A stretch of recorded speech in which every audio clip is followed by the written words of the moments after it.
পরিবারের একমাত্র সন্তান জাহিদুল ইসলাম পারভেজকে হারিয়ে পরিবারে বইছে শোকের ছায়া। পারভেজের মরদেহ গ্রামের বাড়িতে পৌঁছাইলে শেষবারের মতো এক নজর দেখতে ছুটে আসে আত্মীয় স্বজন, পাড়া প্রতিবেশী, বন্ধু বান্ধব, সহপাঠীরা সহ এলাকার সকল শ্রেণীর মানুষরা। বিস্তারিত দেখুন প্রতিবেদনে।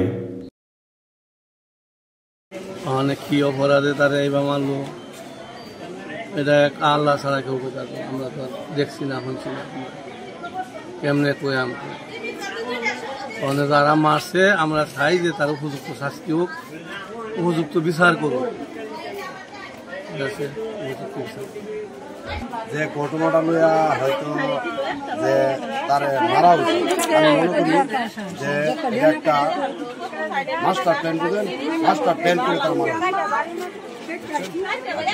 এই মারাতে যে অপরাধে যে মারছে এটা কিন্তু মারার কোন অধিকার এই বিচারে তো কাই না মারা। আমি যদি মনে করি তখন যারা হয়েছে আমি আশা করব যে দুনিয়ার সবাই অপরাধ করে, অপরাধে মাপ হবা, ঠিক নাকি? আমি মনে করি যে এই যে অপরাধ করছে এইটার যে কোনো মাপ যে কেউ যে না পা, ঠিক নাকি? এটার দ্রুত বিচার চাই এবং কি যে উচিত বিচারটা, যে শাস্তিমূলক যে বিচারটা, যে দশজন খুশি এবং কি তার ছেলের মা বাপ আছে, মা বাহের যে মনে শান্তি লইয়া বড় সংসার করতে এবং কি মাটির মধ্যে বাচ্চা থাকতে।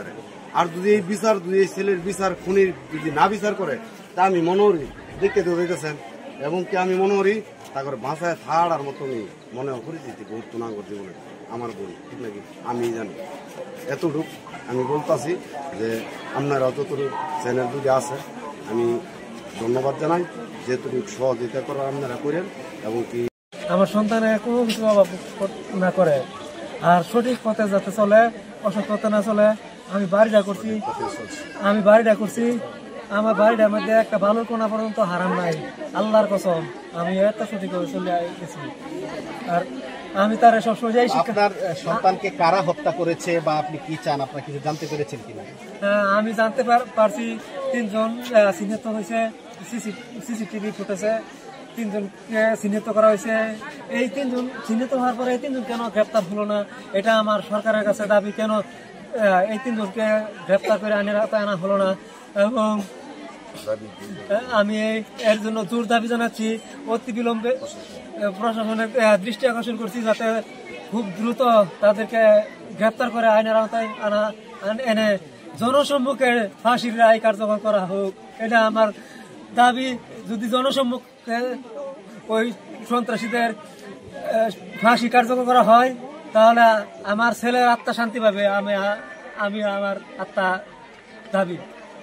দাবি আমার ছেলের আত্মা শান্তি পাওয়ার জন্য জনসম্মুখে ফাঁসির মঞ্চ করে অতি দ্রুত সময়ে, দ্রুত ট্রাইব্যুনালের মাধ্যমে দ্রুত সময়ের মধ্যে ফাঁসির কার্যকর করা আমার দাবি, জোর দাবি। আমি পারভেজের বাবা জসিমউদ্দিন, তিনি ছেলে খুব পালানো দেখতে হতে আমরা বিচার চাই, আমরা বিচার তো বানিয়ে বিচার চাই।